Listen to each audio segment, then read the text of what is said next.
And gentlemen, live from the West Coast, it's time for Ring Talk Live Worldwide. Your inside look into combat sports. Ring Talk Live Worldwide is brought to you by the World Boxing Council, the WBC. And now, the host of the longest-running fight show in radio and internet history. I rode with him. I know what an idiot this guy is. Pedro Fernandez. Hey, Pedro, how you doing? And good evening to everybody out there listening to the show.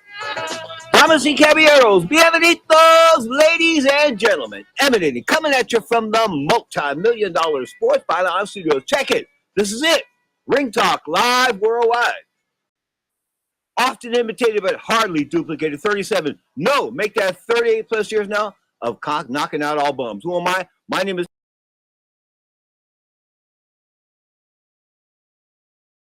WBC TV, YouTube. Bottom line is, I'm all over the place, but this is your inside look into the world of boxing and MMA. Of course, 37, as I said, 38 plus years now of knocking out the competition. Ring Talk Live Worldwide comes to you Saturdays and Sundays at 11 a.m. Pacific time on the Sports Byline Broadcast Network, iHeartRadio, Sirius XM, Satellite Radio, like 1,000 other internet platforms. And of course, WBC TV is coming to you live on the WBC page there on Facebook. Let me turn down my headphones a little bigger.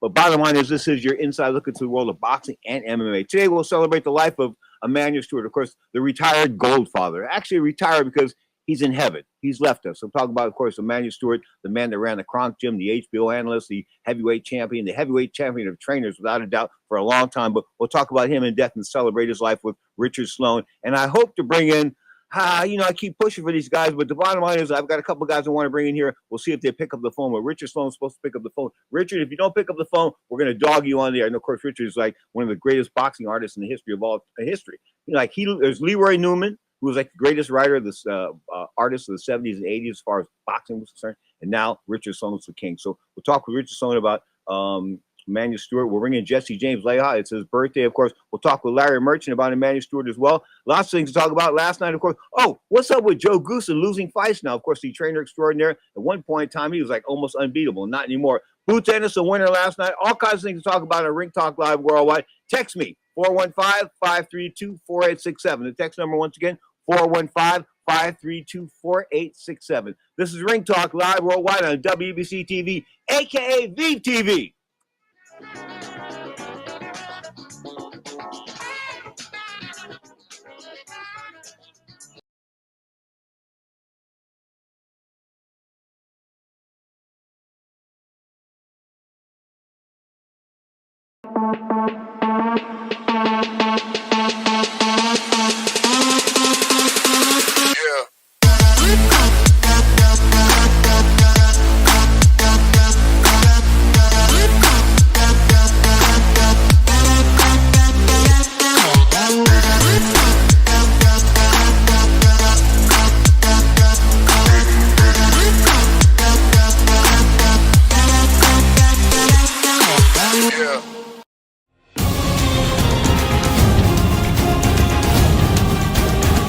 Medallista de plata en los Juegos Olímpicos de Múnich 1972. Debutó como profesional en 1973.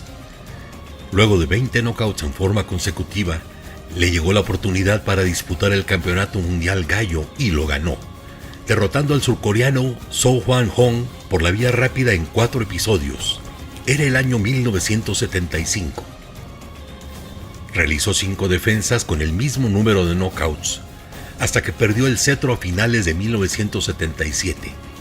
Meses antes, protagonizó con Carlos Zárate un combate que fue un acontecimiento en México.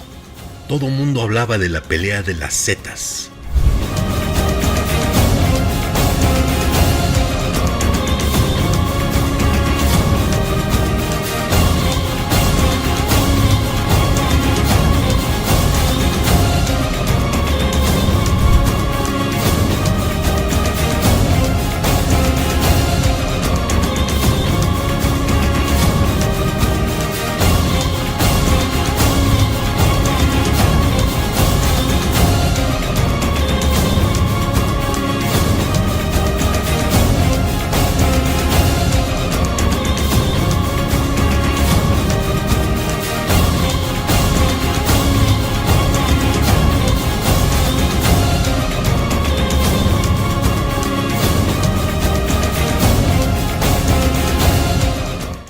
soldado de Tlatelolco, se retiró en 1980 y es recordado como un pugilista espectacular que consiguió 32 knockouts en sus 33 victorias.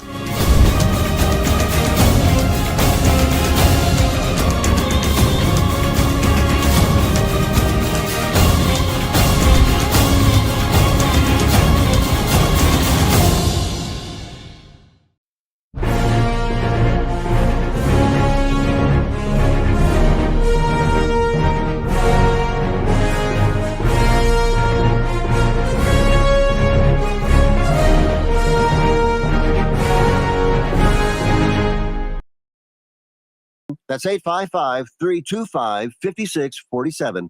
Now, more of Ring Talk with Pedro Fernandez. It doesn't faze me what anyone says about me. It doesn't matter what anyone says about me. You know what I mean? I'm a totally different entity what other people think. Michael and Tyson are two different people. I'm Tyson here. To my children, and my wife, I'm Mike and Daddy, but I'm Tyson here. Tyson is nothing. Tyson's just a freak. Tyson's just somebody that generates a ton of money. No one knows me. No one has any kind of consideration for my feelings, my pain, anything I've ever been through in my life.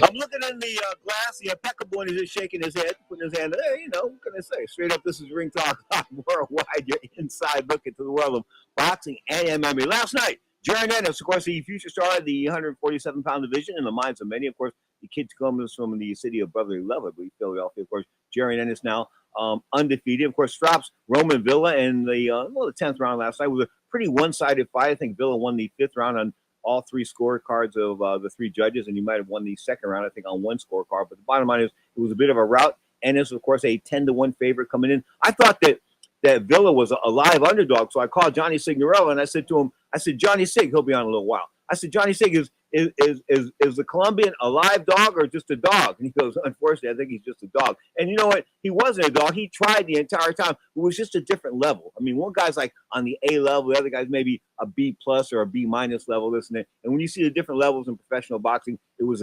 obviously apparent last night when Ennis took apart Villa, of course. Ennis still undefeated now. Calling out the winner of the July 29th bout, of course, between Terrence Crawford, the undefeated lad from Omaha, Nebraska, or it's that lady from Hawaiian Airlines, wherever that was, that airline that wanted Sun World Airlines. You want to get a free ticket to Omaha? I said, yeah, okay, I'm ready to get off the plane. It wasn't Omaha, Hawaii. It was like Omaha, Nebraska. So I passed on that one, got back on the plane. Good old Sun World Airlines. They went bankrupt. Anyway, the bottom line is, you look at the entire.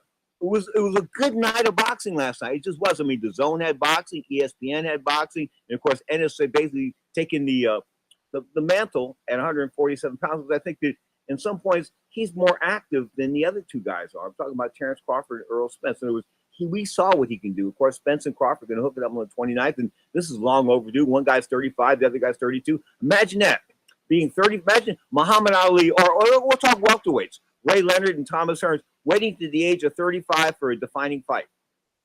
I mean, 37 fights into his career. He hasn't got a defining fight yet. I'm talking about Terrence Bud Crawford. Earl Spence, he's sort of unknown commodity. I mean, he's a bigger guy. He should probably win this fight. I mean, he's fighting a guy that's probably maybe a weight class or 2 weight classes smaller than him in natural size. I'm talking about, of course, Bud Crawford made his debut at 135 pounds, stepped up to 140. Now he's at 147. But, he's mean. And that's an intangible that we haven't talked about, the meanness. And, Omaha, Nebraska, I don't know if it's got a hood in it, but definitely Terrence Crawford's got some hood in him. Okay, he just does. He gets mean. He gets nice guy at the convention. See, why are you signing autographs? Man, that bell rings. Look out, he's ready to take out your mother. Okay, that's just the way it is. Spence, on the other hand, getting tossed out of that car, he's 32 years old. The other guy's 35 years old. Getting tossed out of that car. The geezers of Caesars. That's what we call this fight if it was the Caesars Palace. Of course, that they used to call that the George Foreman Jerry Cooney fight back in the day. I think that was 1989 or something like that. Anyway, they call that the geezers at Caesars. Of course, George Foreman knocking out Jerry Cooney. Speaking of George Foreman, I was looking at his annual wealth, his actual wealth. He's worth like $300 million. He made like $250 million off that grill. Off that. Remember, you got a grill, right? I got a grill. I know everybody I know's got a George Foreman grill or a reasonable facsimile, and George made $250 million off that. Smarter than, listen, I used to dog him in the gym. He was a bully. He used to push guys around. He used to beat guys up my size. He used to take guys like the Impeccable one the other, like 160 pounds, and slap them around. And George is weighing 220 pounds. Come on, George, you're a bully. But now, of course, he had the metamorphosis, the transformation after the Jimmy Young fight or the Ron Lott fight, the Jimmy Young fight. Of course, that was in 1978. He said he saw God. And you know what? A lot of people have told me that over the years. I mean, when I was a cop, people, I saw God, this and that. The only one I've ever believed on that one is George Foreman. And the reason why is because he made his life wasn't a life change. It was a metamorphosis. He went from being a thug. He went from a guy from, as I said, beating up guys in the gym and like, my father used to say, he's a bully. He's a bully. And my father, my big boxing expert in the house, okay, he's a bully. He's a bully. And he was beating up big guys. And of course, he did carry that bully mentality all the way until Zaire, Africa, when Muhammad Ali, of course, wasted him in the 8th round. Of course, that was in October 1974, the Rumble in the Jungle. Of course, he got suckered into that one because he thought that Ali was old. And of course, what did Ali tell him about the 3rd or 4th round? Oh man, you're tired already? We got another like 10, 12 rounds ago, and you're tired already? Oh, George, you're in trouble now. And George was in trouble. George was beaten psychologically and physically. But as far as his metamorphosis is concerned, I mean, being such a good guy selling Wendy's burgers and this and that, when he first started doing that, and he first came back to HBO, this and that, I said to myself, this guy's a phony. I mean, I know the real George Foreman. I mean, he's the guy that brought 2 German Shepherds with him to Africa, 2 or 3 German Shepherds, and the only one that had German Shepherds in Africa were the slave owners. Whoa! I mean, come on, man. If you jump off the plane and the first thing Africans see these pictures in the newspapers of you and these German Shepherds, what do you think they're going to think of you? George Foreman. George Foreman came up, of course, as the bad guy there. They yelled, Ali, kill him. Ali, Boumaye. Ali, Boumaye. The crowd was yelling, Ali, kill him. Of course, that was the con job of the century. Was it really? Don King pulled off so many con jobs of the century, but that was one of them. He convinced President Mobutu of Zaire, Africa. It was Zaire then, I think it's the Congo now, but it was Zaire, Africa then. He convinced him that if he invested $6.5 million in this fight between George Foreman and Muhammad Ali, of course, in the Rumble in the Jungle, that he would turn Zaire, Africa into Las Vegas or Palm Springs or the Caribbean or he was, Don sold him a line. Yeah, listen, bottom line is, you weren't going to convert the jungle, and there's lions and tigers and stuff like that running around. Like this was a stone cold jungle. They had to cut down forest in order to erect the stadium. I mean, it wasn't something that it was just like boom. No, they had to put this together. And of course, Don King milked them. The country went bankrupt. Mobutu, at one point in time, George Foreman got cut. I think he got cut in August of 1974. The fight was in October of 1974. But George got cut in August of 1974 in Zaire, Africa. So George said, I'm getting on the plane. I'm going home. So, he packed up and got his stuff. You got to ask Mobutu. He's the president, right? Should have asked him for permission. George didn't. George went to the airport, and he went to get on his plane, and they sort of blocked his plane with machine guns. Yeah, so George had to get his big butt back off the plane and spend another 6 weeks there in Africa. His cut healed, and of course, then they had to fight. He had plenty of time to train for that. There was no reason for George Foreman to waste out like he did after 7 or 8 rounds, where he was tired after 3 or 4. But there was no reason for him to be tired like that. Of course, later in life, he learned how to be somewhat economical, more frugal with his punches. Didn't threat. Listen, when you throw punches and you want to kill guys every time, and you throw punches like that takes. It's not as easy when you just throw punches and they flow. But when you with every punch, it takes its toll as far as your energy and your stamina is concerned. Of course, George Foreman got tired early on, but as an old man, I mean, look, when he won the heavyweight championship back in 1995, he was like 45 years old when he knocked out Michael Moore with that one shot. And what's Michael Moore famous for besides making bombs or blowing up a fence at Emmanuel Stewart's house in Detroit, Michigan? Yeah, get this. He was making bombs in one of the rooms, and then he took the bomb out, put it on the fence, and blew the gate off the wall. But Michael Moore is famous for one thing, not blowing up Emmanuel Stewart's fence, but getting knocked out by an old man. He got knocked out by a 45-year-old man. I mean, I don't know if I would have a hard time dealing with that. I mean, I would swear, if I was in my prime, 32, 33 years old, in my prime as a heavyweight champion, and get knocked out by some 45-year-old dude that sells grills, I think I'd have a problem with that. Psychologically, it would probably damage me for the rest of my life. As far as Moore is concerned, Michael Moore, he was damaged for life. I mean, he just never ever came back as far as physically or mentally and things like that. Oh, and besides being a bomb freak, he was a gun freak. He had all these AR-15s and all that. He's a paramilitary type of guy. I guess that's the best way I can put Michael Moore. At one point in time, Michael Moore was like 28-0 with 28 knockouts as a light heavyweight, held the WBO title. Was he the greatest light heavyweight of all time?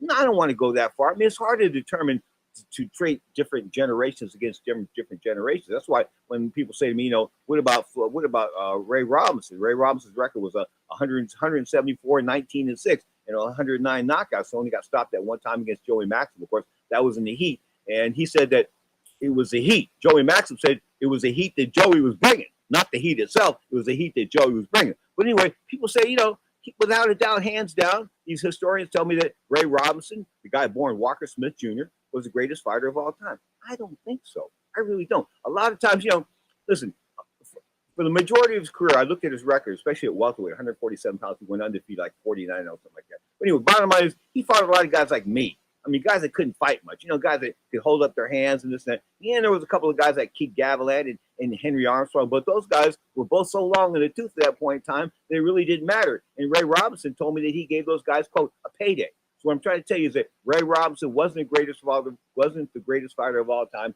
and you've got an issue with that, you can call me here at the studio. The text line is 415-532-4867. Now, 415-532-4867. Next up, the incomparable Johnny Signorella on Ring Talk Live Worldwide. I know that you want me, Lord, have mercy.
With Pedro Fernandez. Listen, I'm not scared of these guys. These guys think they intimidate me, and they think that I think that they're scared. Oh well, if they're scared, that's all enough. Bring the pain to them. That's all it is. Then we go see how tough you are. Tough guy. Like tough guy.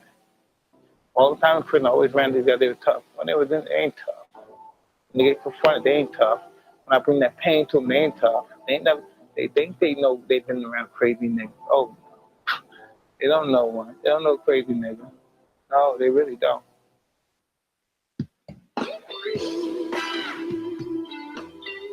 Mike Tyson, well, gotta say, when Mike talks, some people listen. Of course, still now running his thing as far as marijuana, still in the ears, doing his thing. I mean, he's doing better things. He's more positive right now than he was 10 or 15 years ago. I think it has to do with his second wife. She's a wonderful lady. She's a physician in her professional life, and she's like taking him under her wing, and she's really done great things with Mike Tyson. So we're happy for him. Of course, the only blight in the last 5 or 6 years of Mike Tyson's life has been the fact that I think he lost his daughter when she got caught up on an exercise machine at home, one of his running machines, and she died. So that was really unfortunate. But outside of that, Mike's been rolling sevens the last few years. Straight up, speaking of a guy that always rolls sevens, we'll go to Las Vegas and bring in, of course, John Signorella. Johnny Sig, how's life treating you, my man?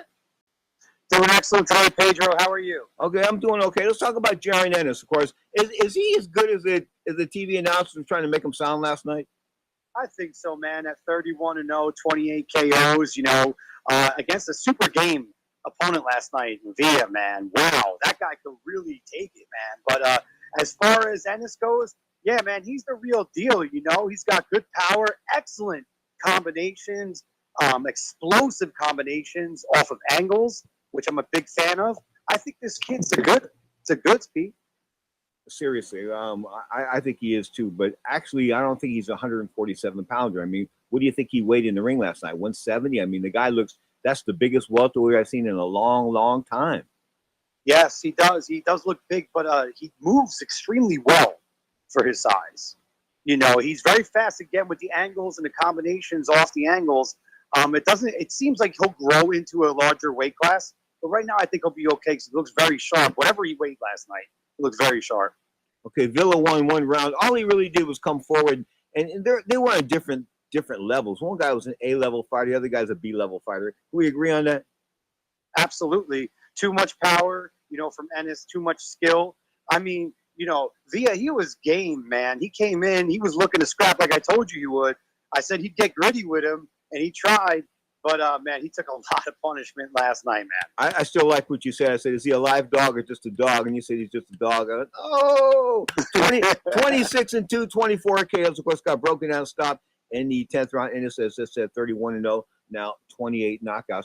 Who else looked good last night? Who impressed you as far as the fights were concerned last night? Let's go through the Saturday night boxing layout. I had a good time with the Showtime card.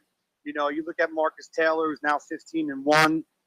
Was a 6-1 underdog last night against Yorvis Gomez. I don't know if you caught that one. Yeah, a lot of pressure. I did. Good fight. He just kept bringing it on, nonstop, man. And then you got a situation where Gomez is coming in and he won't stop just walking in front of him. So it's like a pattern that's developing. I'm like, if you don't change that rhythm sometime soon, son, you're gonna get your first L. I thought it was an exciting evening of boxing. I mean, Luis Neri, of course, he was the winner as well. Nice 35-1 now.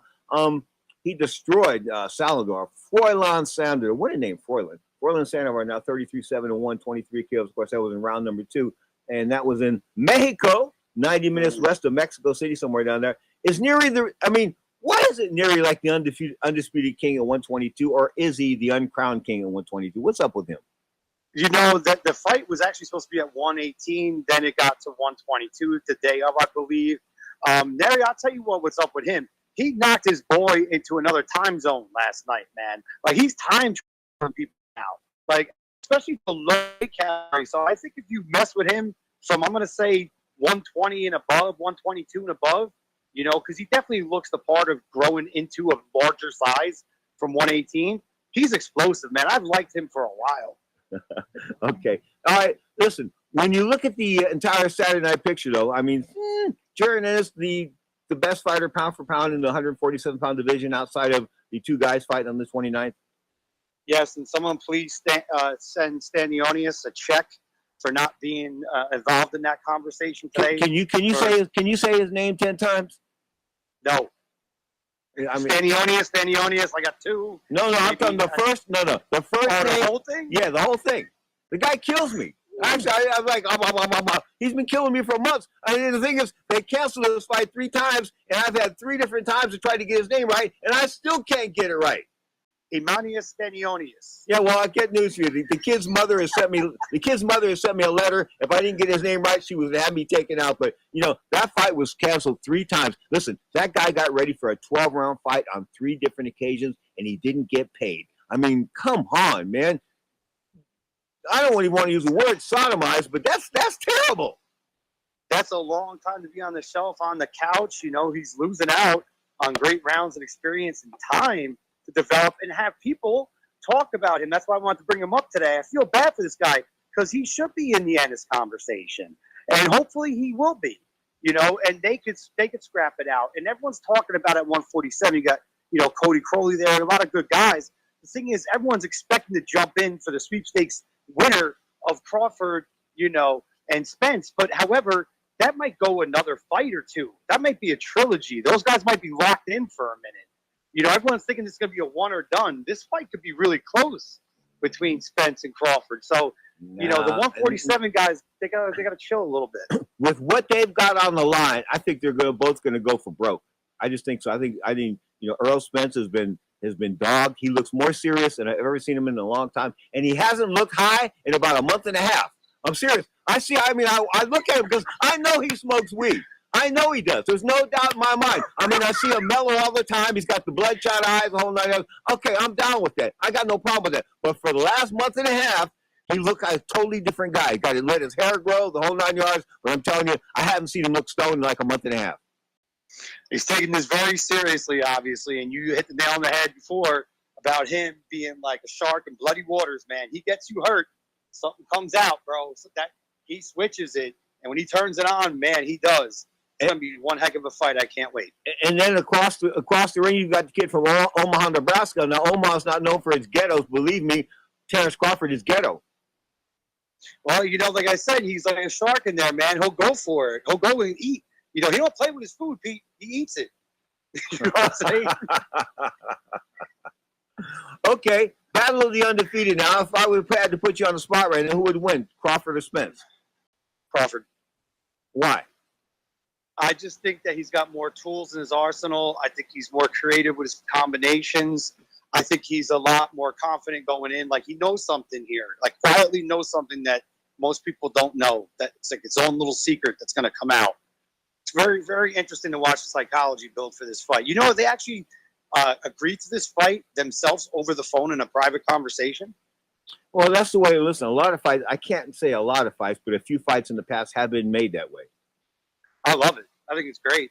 Sort of cuts That's how out, men do it, man. cuts That's out how the gentlemen middleman. do it. Cuts out the middleman in the arguments. Yeah, you know, it's gentleman's sport. Why not act like gentlemen? You know, the obviously everyone wants to make that money involved, sure. But, you know, for the fans and for themselves and for legacy, if that matters. And I think with these two guys, I think legacy does matter. And I think for Crawford, it matters just a little bit more. Okay, let's just switch gears. Shakur Stevenson and Devin Haney. Devin Haney gives an offer to Shakur Stevenson. It's a purse bid offer. Take 25% of the purse bid, and we got to fight. And he says no. What's up with that? Shakur should have taken that fight. That's a big mistake, I think. You know, right now, I think they're on even playing grounds in terms of skill. You know, we'll find out who's better throughout the fight. I would have made Devin Haney come down to 135 again. That's the key. That's the key to beating Devin Haney, is getting him down to 135 and then making him work like the entire time. You like freak him out, make him work in the first few rounds, get him out of his game plan, that relaxed game plan. You got a shot. They're not in the driver's seat, though. That's the problem with Stevenson. You know, and I would take 25% because, you know what? Take a gamble on yourself, man. Haney went down to Australia not once but twice and had to take the spit from George Kambosos. And now look where he's at, though. He took a gamble on himself, and he's cashing in. He's in. I know, but was that really a gamble, talent-wise, him against Kambosos? I mean, Kambosos couldn't spell box. I mean, Kambosos had the win over Teofimo Lopez, but outside of that, he doesn't look like he could fight too much. He was throwing combinations from like 3 feet away. You knew the answer to that question just like they knew the answer to that question when they made the trip. They wouldn't have made that trip if they thought they were going to lose, man. Good point. No doubt about that. John Signorello is our guest, of course. This is Ring Talk Live Worldwide. Come to you live on WBC TV, the YouTube page, all kinds of different places. Of course, Johnny Sig is our Sunday analyst, and without a doubt, he is pound for pound one of the greatest guys as far as the boxing analysts are concerned, and we love to have him without a doubt. We'll be talking boxing after the break. I will not go into the world of the UFC too much today because I got some. I don't know. I'm just not a UFC fan anymore, and I tell you why. I just don't think that the carnage that's dished out to these guys. I don't think there's enough money. There's not enough money in the world to pay these men for that, or the women. I just don't think so. And I think the chronic traumatic encephalopathy. I didn't say it right there. I'm trying to get it, but the bottom line is CT. I think it's scary. That is brain damage forever, and I think it's real prevalent, of course, in the NBA and boxing to an extent, but a lesser extent in boxing, and then MMA, and of course the NFL. Straight up. We're talking with boxing's ace, Johnny Signorella, after the break. This is Ring Talk Live Worldwide.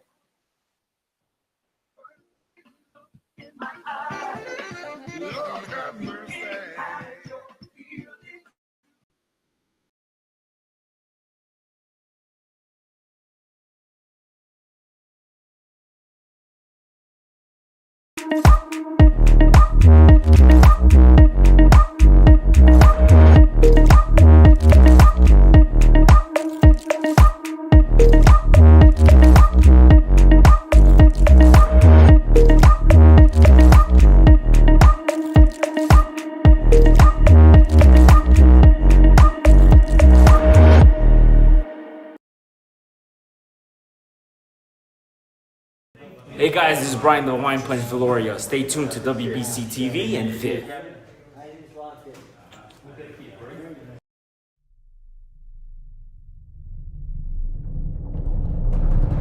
Devin Haney nació en San Francisco, California. Debutó en el año de 2015.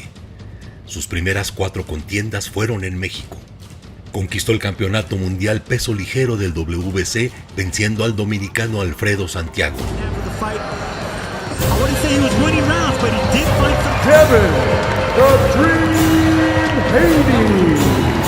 Ha defendido el verde y oro contra Jorge Linares, Joseph Díaz, 2 veces contra George Kambosos y la más reciente, en fenomenal y polémica contienda frente al ucraniano Vasil Lomachenko.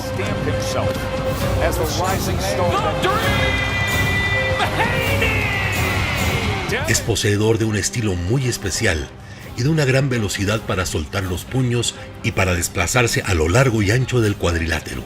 Es un invitado especial en esta tarde de celebración. Es The Dream Devin Haney.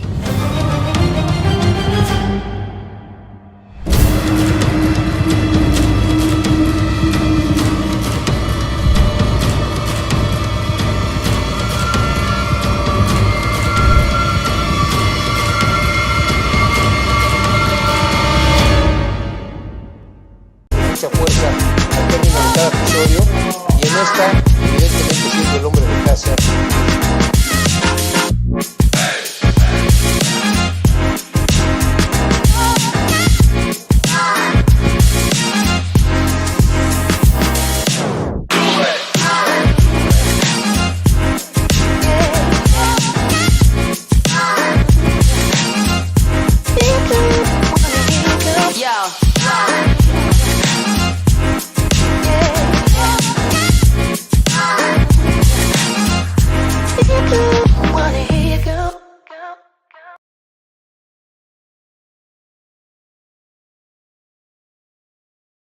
Pedro Fernandez.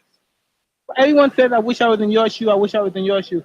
The people, the hundreds of people that wish they were in my shoe don't know the tenth of it. If they were in my shoe, they would cry like babies. Mike Tyson on it not being easy to be Mike Tyson. You are tuned to Ring Talk Live Worldwide, of course, streaming on Twitch.tv, the Sports Byline USA channel, on the WBC TV channel via VTV, all over the place. Bottom line is it's video and audio, of course, coming to you Saturdays and Sundays, 11 a.m. Pacific time, it's 2 p.m. Eastern time on the same channels you're watching or listening to us on right now. Straight up, let's talk about the future of boxing, of course, the upcoming fights, July the 15th. Is Frank Martin somebody I should keep an eye on at the lightweight? Yeah, definitely. He's there. He's someone of interest for sure. I mean, you didn't sound, boy, I had to stick a needle in your ass to get you excited about him, didn't I? there's a lot of other great fights coming up. That's the way to say it nicely. Okay, of course. All right, that's a good way to put it. Of course, we got the fight going on in Japan. Stephen Fulton and Noah Inoue at 122 pounds. Of course, that's going to be ESPN Plus at like 4 o'clock in the morning, July 25th. I'm going to get up at 4 o'clock in the morning and watch this one. Absolutely. July 25th, ESPN's rocking and rolling. This is going to be one heck of a fight. Stephen Fulton's undefeated, 21-0. My man Inoue, we know how I feel about him. This is going to be one heck of a scrap, and it's for the WBC, WBO Super Bantamweight title. Okay, that's 122 pounds. Of course, the all-time 122-pound great. Can we go with Wilfredo Gomez being the greatest 122-pounder ever? As of right now, absolutely. I mean, 32-0, 32 knockouts. I think he went like, that's before he lost to Salvador Sanchez. And I think he went like, as 122 pounds, he went 37-0 with 17 title defenses at 122 pounds and knocked out everybody. That's one heck of a stat right there. Hey, and he knocked out Carlos Zarate when Zarate was in his prime. Wow, I forgot he was in his prime during that one. Yeah. Yeah, and of course Zarate got burned. Zarate got burned in the Lupe Pintor fight. I'll bring out a little bit of a scandal here. There was the manager of both Pintor and Zarate. Cuyo Hernandez. He was the manager of both guys, and Zarate told him, "Listen, after this fight, you're toast. We're done." It was they were having a bitter feud. They were leaving, right? So of course, Cuyo went out there and bought some judges. I think he bought the judges, and of course, the judges went the other way because Pintor didn't win that fight. That goes back a little bit further than I remember, Pete. I know, it sure does. Of course it does. All right, bring it back up. Yeah. All right, let's bring it back up to time. Inoue and Fulton. Inoue's about a 3.5, 4-1 favorite. Should he be bigger? Should he be less? Is that about right? No, that's perfect. That's perfect. He is facing an unbeaten fighter, and Fulton is the champion. Okay, So, we mentioned George Kambosos a little bit earlier. The 22nd, he's coming back on ESPN. Why do they want to put this guy on TV again? I mean, he failed so miserably. I mean, how many minutes did he win against Devin Haney? Not how many rounds. How many minutes did he win in 24 rounds? you know what? You said minutes there. Maybe they got some rollover minutes from a contract they got to use up, to fill the network air. I don't know. He could be a good fighter to look at. He's not the worst to look at on television. I know, but the bottom line is he lacks the intestinal fortitude to be a champion. What I'm trying to tell you is this. Listen, he fought a guy that was taller than him. He was throwing combinations from the outside. He never was willing to throw 2 or 3 jabs and step in with each one. That's how you fight the bigger guy. Or you go for broke. And he definitely wasn't going for broke. So he didn't plan a strategy and he didn't go for broke. So what I'm trying to tell you is I'm not too happy with his performance. Oh, I couldn't tell. It happens. They're going to disappoint you sometimes, especially when you feel like you're being force-fed. Or ask the question, why this person again? Or, why is this person getting so much TV time when there's other people out there, that we like to look at coming up. ESPN's really doing a great job in Showtime. I mean, we got Navarrete coming up against Oscar Valdez on ESPN. You got a lot of good ones. Better Biev's coming back. He's going to face Callum Smith also on ESPN. I believe that's in August. And we got a whole bunch of heavyweight news here, Pete. We got Usyk and Dubois. Let me ask you about this one. Daniel Dubois and Usyk. What are your thoughts there, Pete? Well, Usyk is the unknown commodity to me because he's a small guy, and I think that at any point in time, I think he could be cracked on the chin, and he may go. I mean, size matters in 2 things: pornography and combat sports. Danny Dubois is a naturally bigger guy. I don't know.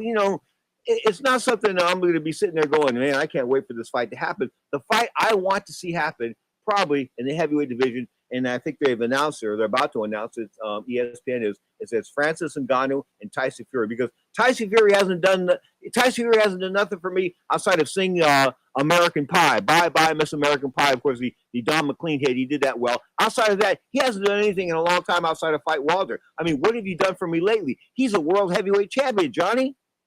Well, you didn't like what he sang Aerosmith to his wife at the end of the Klitschko fight? That was good. I didn't. Okay, well, I did. I think I missed that one. Thank God. No, for real though, he's done a lot of good, man. I love me some Tyson Fury. Like, you look at his whole thing with depression and beating drug and alcohol addiction, and getting back in there and doing what he did against Deontay Wilder. Those were spectacular fights, very reminiscent to me of like the Holyfield Bowe trilogy. And that third fight was crazy. Both guys went down. It was just pure chaos. And you got to remember too, that was during like when the world was shutting down and these gladiators were going out there and entertaining us. And man, these were great fights. The best of the heavyweights facing the best. So Fury, he went on to do WWE, went on to do some movies. Hold on, Johnny. About time to put you in check here. He beat Vladimir Klitschko in 2015. Took on a guy named Safir Safari, basically spells his name the same, first and last. Then Francesco Planeta. Then Deontay Wilder was a draw with Wilder. Of course, took on Tom Schwartz after that. Beat Otto Wallen, the great Otto Wallen. Went back with Deontay Wilder, stopped him in 7 rounds. Came back with the third fight with Deontay Wilder, stopped him in 11 rounds. Outside of that, he beat Dillian White and he beat Derek Chisora. I mean, since 2021, he's like he ain't done nothing. But that's what he's done in his career a lot of times, where he just, gypsies, they like to do that. They come around, they go to a village, right? No. The gypsies I knew were con men and con women when I was a cop in San Francisco. They used to con people, read people's palms, and they take tourist money, this and that. Oh, and the best con the gypsies had was they did body work. I mean, they would pillow up on you, leave in a liquor store or the gas station. They say, hey, you want me to fix that dent for you? And you go, yeah, how much? $50. Really? I'll fix it up. I'll pound it for you. All you got to do is have it painted over. So I said, okay. So then they go and do the work for you. And instead of using Bondo, they use plaster of Paris. And of course, as soon as it gets wet, it dries, falls apart. Well, you know what? Here's the thing. The gypsy con. He also, Spackle is what they were using. Spackle. That was it. Spackle. He's coined some excellent phrases, though. I don't think I could say him on the air.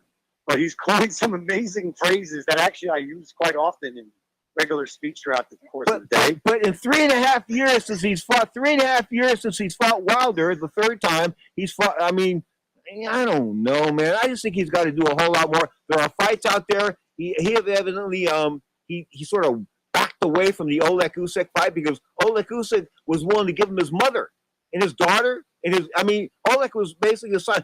Made it. I mean, how many contracts did Tyson Fury in intent or clauses did Tyson Fury put up for Oleg Usyk? And each time Oleg bent over further and further and further.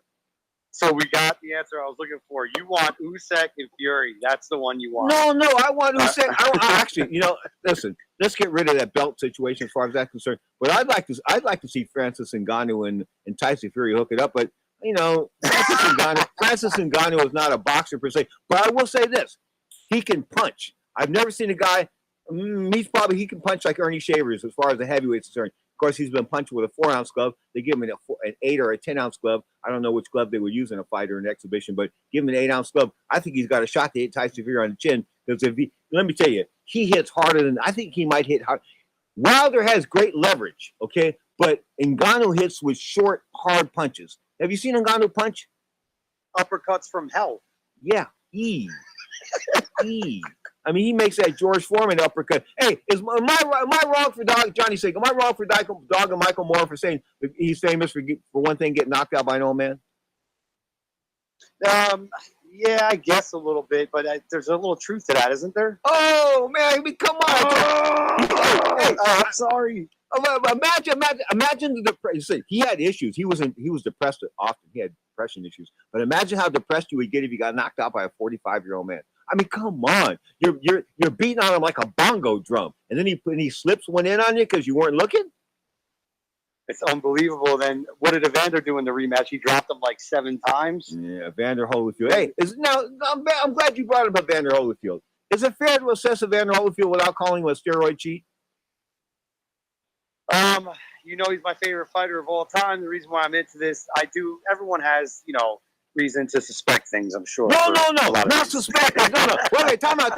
The FedEx guy that delivered these steroids from Signature Labs, the guy that delivered these steroids, he took a picture with Evander Holyfield, and the steroids were made out to, get this, Evan Fields. That was for Evan Fields. Yeah. That was for Evan Fields. Evander was just accepting and signing for the back. Oh, is that what it was? Oh, okay. Speaking of Evan Fields or the Evander Holyfield, can Evander's kid fight at all? Yeah, he's good. They're taking their time, in which they should do. And when you carry someone's name with such gravity, like Holyfield, or even for Ali, who's just on our show, Nico, who's the grandson of Muhammad, you carry that name. I was actually at an amateur fight where Nico fought, and I was there, and this when Nico was coming up. Great kid, great family. His brother is actually a mixed martial arts fighter, too. So it was crazy because everyone in the gym, Fernando Vargas, everyone was talking about you got a name. These guys are going to be coming after you, bro. And man, was everyone right? Because he had it tough in the amateurs, man, with that Ali name. And Holyfield's kid didn't have much of an amateur pedigree. So you got to look at the professionals. That's where he's going to learn. They got to take their time. Yeah, pop it off. And Ali, listen, Nico doesn't pop off. I popped off a lot. I mean, I was one to tell guys, you ain't this and you ain't that. And of course, I always thought I was the best in the gym as far as sparring was concerned because I saw the damage, Johnny. I saw the damage other guys took in the gym because Dana Holly, we used to beat on Dana Holly on Tuesdays and Thursday nights at the boys' club. He got punch drunk from the beatings we gave him. That's not cool. No, I know it's not. But I know it's not cool. But it was a barometer for me. You know where I'm coming from? Yeah, I don't want people sparring early. You know, I recommend when people. No, I get that. This guy was 19 and 20. What I'm trying to tell you is that Dana Holly was just face tough. He was a face fighter. He came and he took it. So Hector and I unloaded. We learned how to fight, beating on him for like 2-3 years, every Tuesday and Thursday night. Jeez, man. Poor guy would the guy would take like 7 or 8 rounds of just. I mean, he was. Hey, but you had to fight Dana with 100% because he would come at you and he would try to kill you. I'm pretty sure it sounds a little bit illegal, all of it. But it was blood. And guess this. And of course, he got screwed up. Anyway, he ended up murdering a guy. Dana Holly ended up murdering a guy, and he murdered this guy, and he ended up stealing the guy's car. He had the guy's credit cards. He got arrested, this and that. So I went down to the jail as part of a tour of the SFPD. I was a rookie, a recruit in the academy, and there's Dana Holly, and I'm looking behind, and there's his face, and I see his face is a little caved in, from boxing, this and that. And I say to myself, I did this to him, and I really felt bad. I mean, the guy ended up being killed a couple years later in the slam, but I felt some guilt that day, Johnny. I did. Yeah, you could have been worse, like Chaz pulling my. No, it could have been worse. It could have been me. That's what my mother said. It could have been you. But you could have told him, like, you could have looked at him and said, "Remember me? I did this to you." Like Chaz. No, you don't say that. You don't say that. I mean, I'm saying it could have been worse. The guy's got a murder.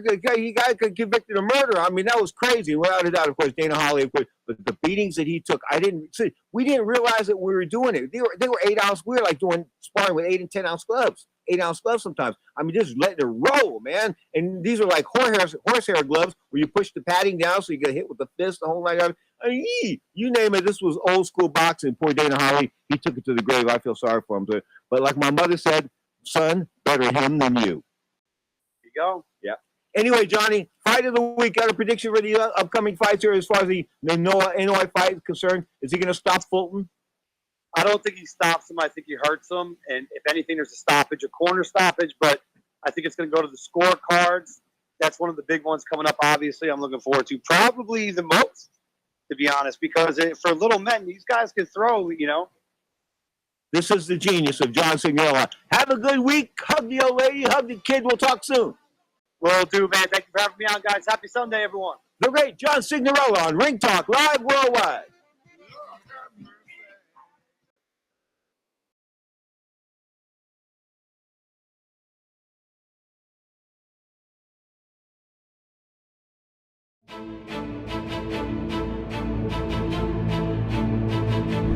Medallista olímpico para Estados Unidos en Los Ángeles de 1984. Evander Holyfield saltó al profesionalismo ese mismo año. Fans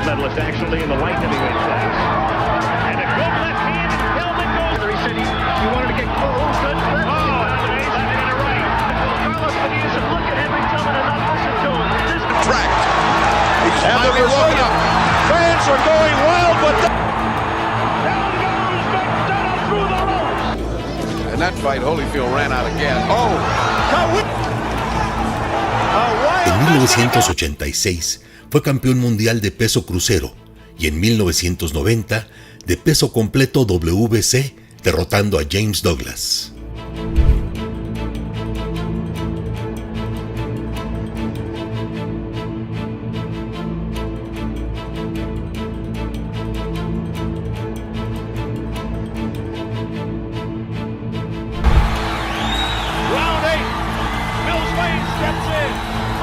Bota, however, able to Bota down. But fighting back, he's still legit. And there he goes into the ropes. Holyfield looks to finish him off. Steps in and Evander tuvo connotados rivales a los que venció: George Foreman, Larry Holmes, Riddick Bowe y a Mike Tyson en 2 ocasiones en 1996 y 1997.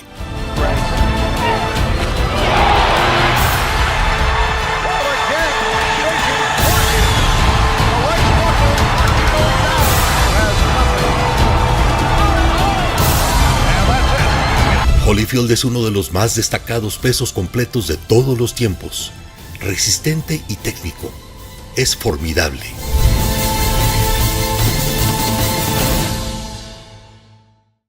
I am the Tasmanian Devil, 5-time world champion. Tune in to the WBC. Tune in.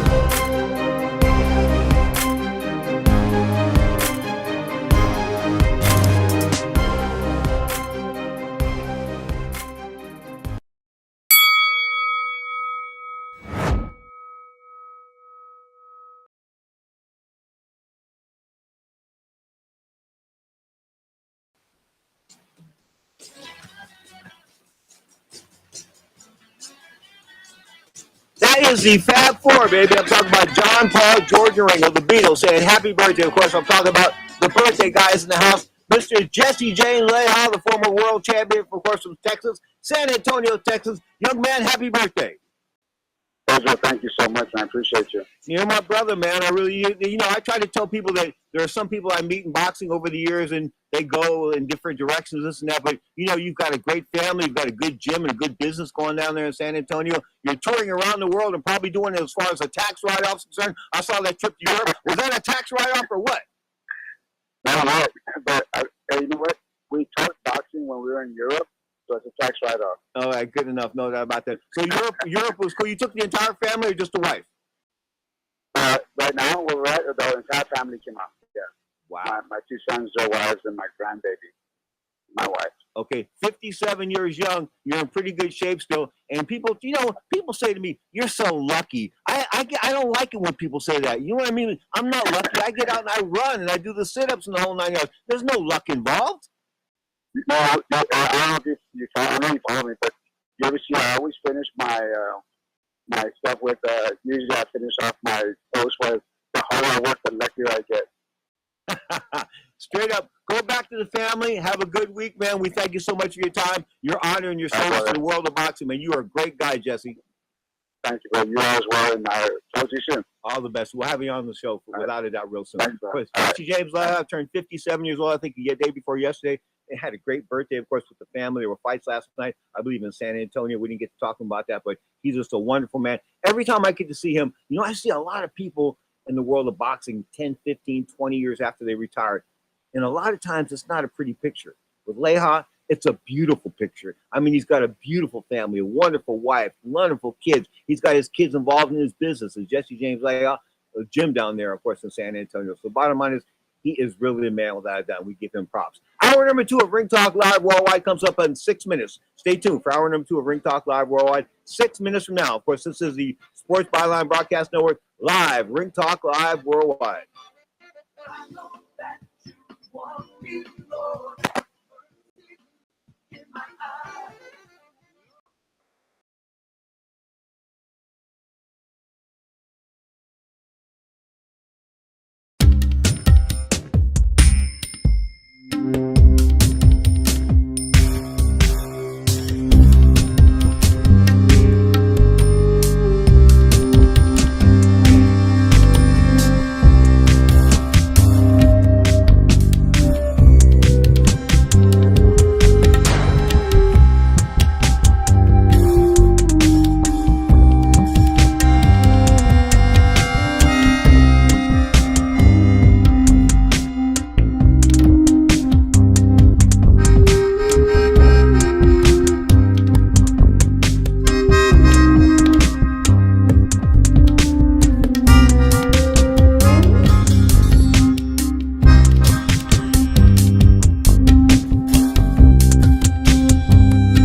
Hi, I'm Karthik Satyanarayan. I'm the co-founder and CEO of Wildlife SOS. You can help save India's wildlife by subscribing to our YouTube channel. You can also like, comment, and share this video. Thank you.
Hey guys, this is Brian the Wine Plains Valoria. Stay tuned to WBC TV and Fit.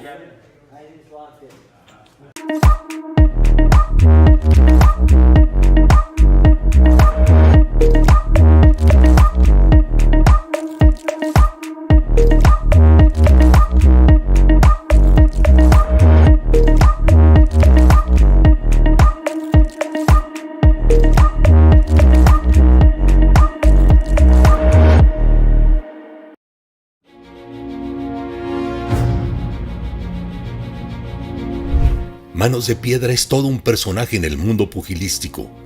Hombre carismático cuya carrera fue muy dura en sus inicios.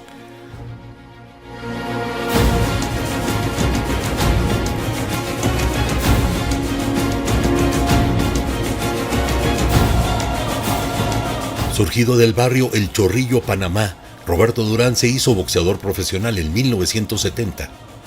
Apareció por primera vez en México, ganando ese mismo año en la Arena México. En 1972, obtuvo su primer título mundial peso ligero en el Madison Square Garden de Nueva York. Su estilo y poder de puños lo convirtieron en un enorme atractivo para los aficionados y un verdadero ídolo dentro y fuera de su país.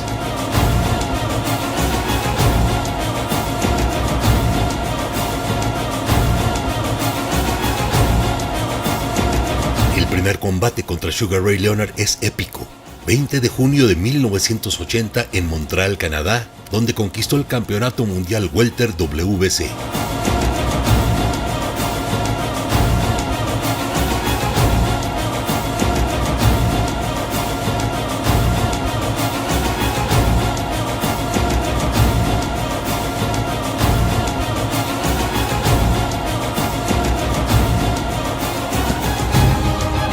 Vendrían todavía 2 décadas más de espectáculo garantizado con Manos de Piedra hasta llegar a las 119 peleas disputadas. Ganó 103 y 70 terminaron antes del límite.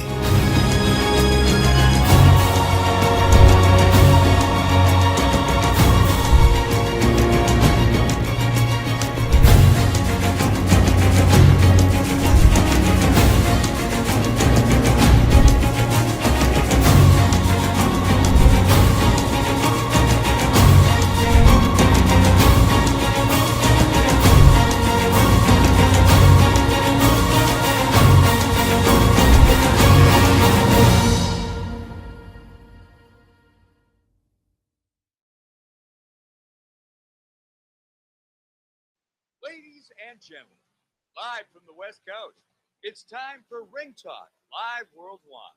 Your inside look into combat sports. Ring Talk Live Worldwide is brought to you by the World Boxing Council, the WBC. That is just a fact of life. And now, the host of the longest-running fight show in radio and internet history, Pedro Fernandez. Woo, it's gonna be good. Damas y caballeros, bienvenidos, ladies and gentlemen. Coming at you from the multi-million-dollar Sports Byline Studios. Check it. This is Ring Talk Live Worldwide, coming to you, of course, on Twitch.tv, the Sports Byline USA channel, and the WBC TV channel, of course. I'm talking about the Facebook page and YouTube. We got all over the place. Vive TV, you name it. There's like 1,000 different audio and video exports of the show. So I can't even keep up with them. But the bottom line is you're watching Ring Talk Live Worldwide right now. Of course, you're listening to Ring Talk Live Worldwide. My name is Pedro Fernandez. I am your host. I'm also an award-winning writer, four-time Golden Glove champion. You know, I got some qualities other guys don't have. I got some issues. Well, you know, of course, sometimes I'm dogging the sport of boxing because I think that they don't pay the fighters enough. That's my main complaint with the sport of boxing, is that fighters don't get paid enough for the punishment they take. I mean, they just don't. Of course, the UFC is even worse. I'm going to talk about pimping. Dana White, of course, the pimp of all pimps. I mean, the fact that he exploits those guys for sometimes $15,000 or $20,000. They go out there, and if you get hurt in training, you can't fight. Or if you get hurt in training, you have to go into the ring hurt in order to get medical care. Bottom line is Dana White's just my favorite guy. But I'm not dwelling on Dana White today. Today, we'll be celebrating the life, the history of the Goldfather. I'm talking about Emanuel Stewart of the Kronk Gym. Of course, Detroit, Michigan, 1964 AAU champion, 118 pounds. He was going to turn pro. He didn't turn pro, couldn't get a good manager. Bottom line is we'll hear an interview from Emanuel that was taped before he died, and we'll hear from Richard Sloan. He was the vice president of Kronk. I kid you not, we'll bring it in. And when I'm not done, we'll bring in the retired HBO Godfather at about 25 minutes past the hour. We'll talk about Larry Merchant. Larry Merchant will also talk about the Kronk Goldfather. That's what I named him, the Goldfather. Actually, I didn't. We'll talk about that a little later. But the Goldfather of the Kronk Gym was Emanuel Stewart. That and more today on Ring Talk Live Worldwide.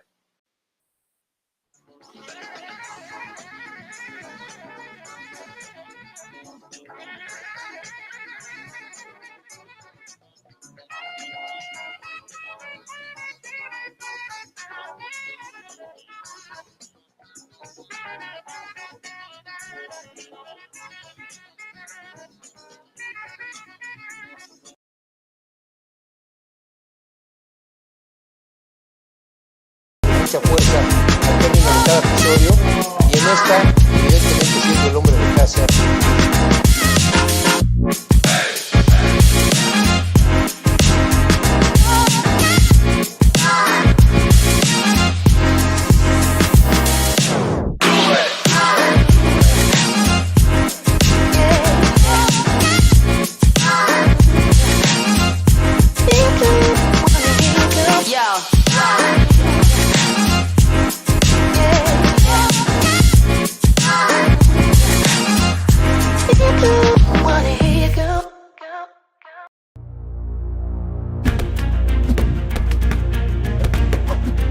I'm Frank Ripley, inventor of Frackwell, the boxer's water bottle.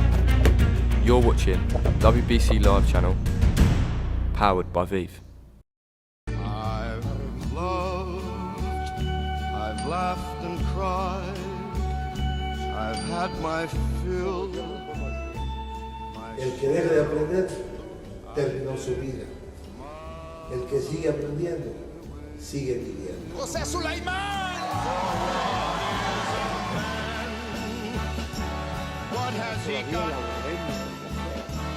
If not himself, then he has not to say the things he truly feels. Él me llevó por primera vez a una clínica de rehabilitación, como lo acabo de decir. Eso también se lo voy a agradecer.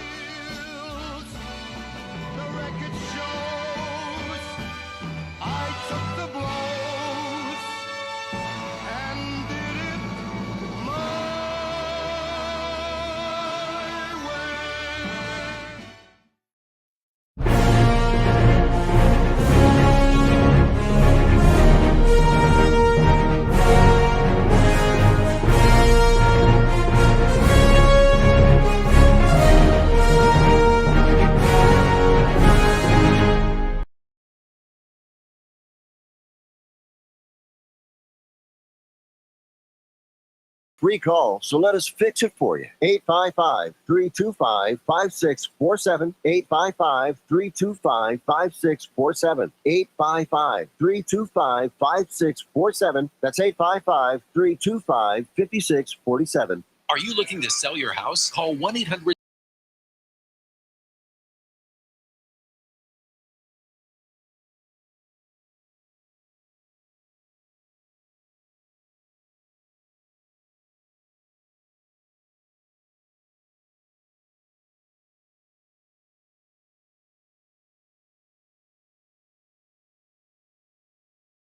It's your free cash offer. Sell Fast is a home buyer referral service. Each office independently owned and operated.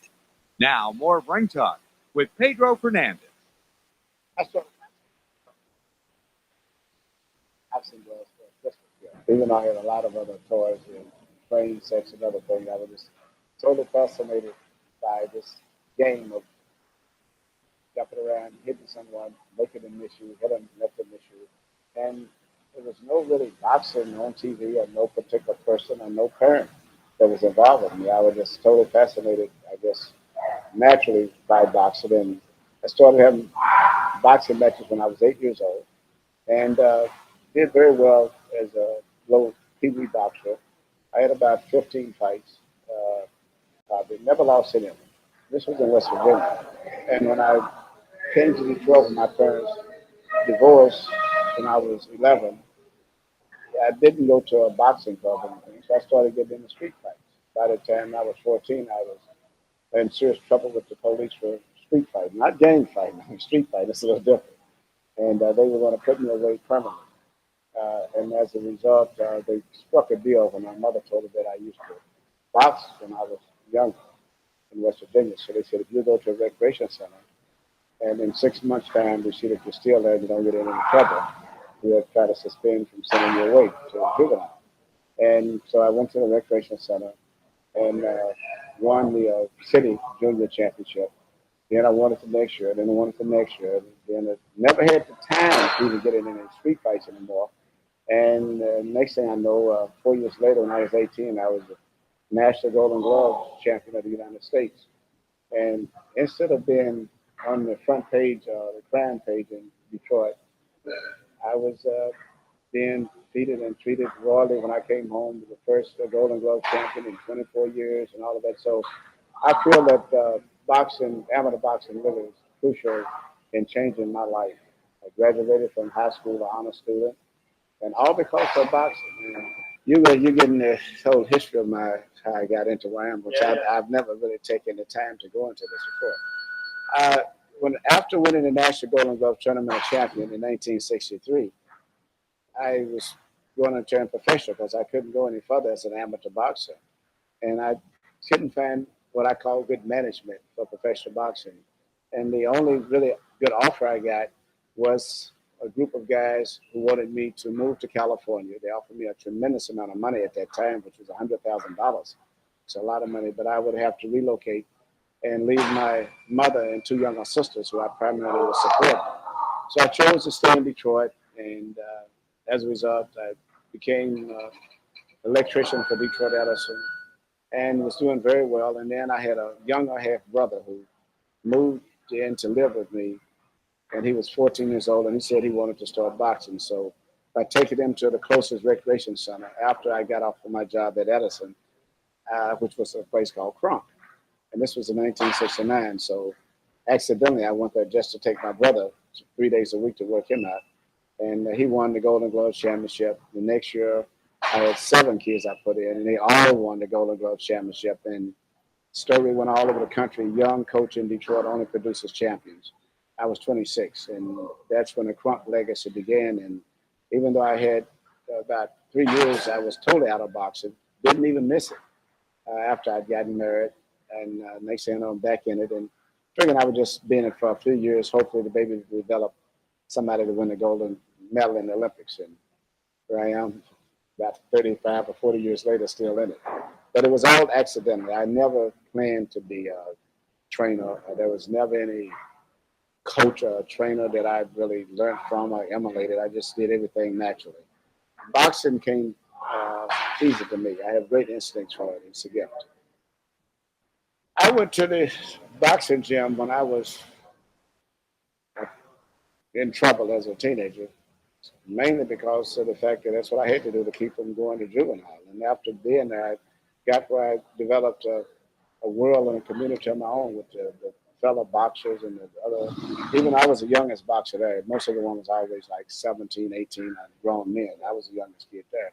But it became like a world for me. And the going to the tournaments, winning the championships, and it totally occupied all of my time that kept me out of trouble. And I guess the adolescent years are really the dangerous years for kids growing up. By the time that I was 19, 18 years old, I didn't have any desire to do anything that was illegal. That I went to the gym as an outlet and more of a recreation type situation. There was never no parental influence. There was no money motivation at all.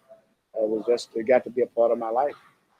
Unlike many guys who have been successful, even not so successful, they get into the professional boxing, they kind of look, it's like looking down the fact that going back and being involved with amateur boxing. They feel they're beyond that. And even though I've had success beyond any professional trainer in the history of boxing in terms of my accomplishments and championships, and I still love the amateur boxing. That's where my heart is. If it's up to me, that's where I would spend all of my time, because in going back to the amateur boxing, I have a chance to not only see myself, I have a chance to keep contact with reality. You see so many of the poor kids that are there. They're training. That recreation center is the center of the universe for some of them. The situation at home is pretty bad sometimes for different reasons. Maybe it's financial, maybe it's even violence.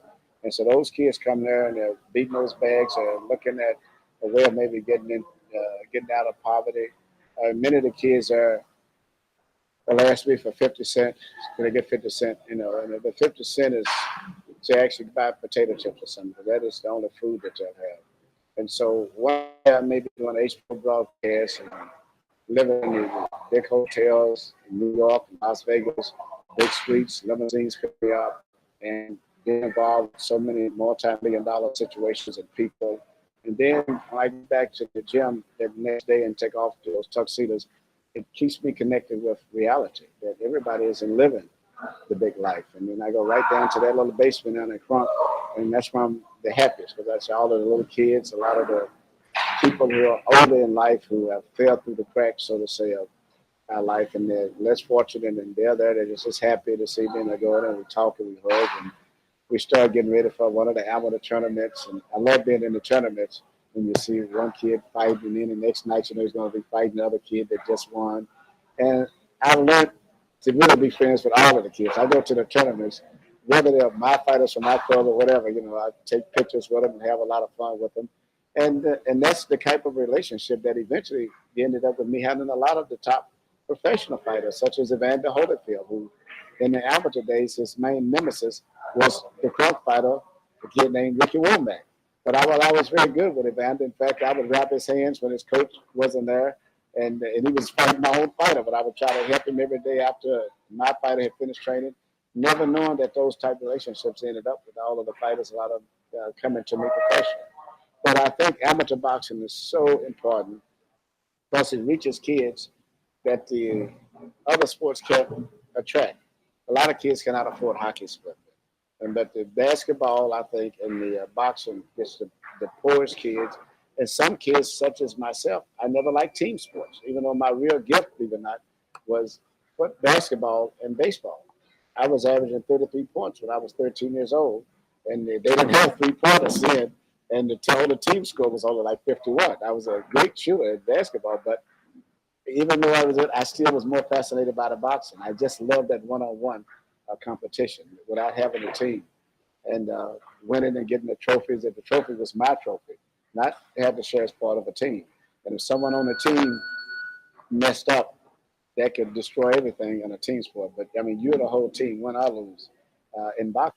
Yeah, losing wasn't my favorite thing, without a doubt. It was always a pain in the you-know-what. In fact, the losses, believe it or not, I had some good wins, some really good wins against some good guys, and I won 4 Golden Glove titles, but I remember the losses more than I remember the wins. What's wrong with me, folks? Am I like some native schizoid or something? I mean, think about that. The losses bother me more than the wins bother. Well, obviously they bother me more, but they seem to. I mean, I remember them more. They're more vivid than they are the victories. I mean, there were 4 actually Golden Glove victories. Basically, you won the championship the same year, and then it's like 3 or 4 fights that I lost. I sort of remember them more. Why? I don't know. Maybe because it was a failure involved. I think because it was failure involved, because I failed those 4 times. And when you fail miserably in the ring, it's not good. It's not good for your health. It's not good for your ego. And definitely it's not good for your record. Speaking of records, the undefeated vice president of the Kronk Gym coming up next. We'll talk about Richard Sloan. We'll talk about Richard Sloan, Mr. He is the artist of artists. There was Leroy Newman, and then there's Richard Sloan. These two guys are like the iconic artists in the world of sports. We'll talk with him, of course, about Emmanuel Stewart. He's the vice president of the Kronk Gym, of course, in Detroit. We'll talk with him and more right after the break. This is Ring Talk Live Worldwide. The impeccable one is in the house, Bailey Peck. Take it away, Mr. Peck.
Three 378-3508.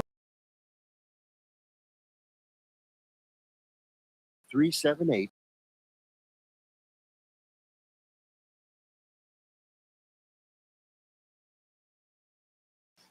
You're irritating me now. You knew when he said that it was time to back away. Talk about, of course, Mike Tyson. Hey, Mike's just rocking and rolling. You got to give him props. I mean, he's straightened his life out without a doubt. Now, we're honoring, of course, the Kronk Jim Goldfather, born July 7, 1944. He just celebrated a birthday. Had he been with us, he passed October 25th, 2012. Now, people wonder why I'm not into Twitter. This is the reason why I'm not into Twitter. On October 22nd, 2012, he sent me a tweet, and it said basically goodbye and this kind of good stuff, and it still bothers me to this day, so I'm not a Twitter guy. And Nick Charles, he also, 3 or 4 days before he died, sent me a tweet. So I'm not in with Twitter, and not in with Elon Musk, but the bottom line is that's why I'm not a Twitter guy. Is that Emmanuel Stewart, 68 years old, when he's 3 days before he died, this is a tough one, man. It's goodbye and this kind of good stuff. When he says goodbye to you and you realize it is goodbye, it's like unbelievably real and unbelievably scary. Anyway, I really miss the Goldfather. Speaking of the Goldfather, let's bring in the vice president of the Kronk Gym, of course, the one, the only Richard Sloan. And how are you today, young man? Pedro, I'm fantastic. Thank you very much. I'm fantastic. That's good. You know, I start to talk about the Goldfather, and I think about some of the times. I remember the time he caught me smoking weed in front of the house, of course, in Detroit, Michigan. Why am I saying this on the air? Because I am. He caught me smoking weed on the camera, on the video camera. He had video cameras all over the place, right? So I'm sitting there blowing joints on his front on his porch, this and that. It was like 19 degrees outside, so I didn't want to stink up the house, anything like that. So I'm blowing weed on the porch, and I go back in, and I go upstairs. He said, hey. He's in his own room. Come here. I said, what, he's still awake? He's still awake? He goes, man, you don't know how to share? I said, huh? What are you talking about? He goes, I said, look at this. And he's got a picture of me doing the whole 9 yards with a cell phone, talking on the cell phone, smoking weed in front of his house. What street was that in Detroit? You remember the street that was on? Absolutely. It was Breton Drive, 19244 Breton Drive. That was his home from, I think, the late 70s. Okay, and now Diana Ross lived across the street, and Leon Spinks ended up buying her house. And the other Supremes, Florence Ballard and Mary Wilson, they also lived on the street. All three of the Supremes lived on the street. I told you the old story about Leon Spinks when he lived there at that house, and Emmanuel heard all that noise and heard people screaming. I told you that one? I've heard so many. Was it Betty, his wife?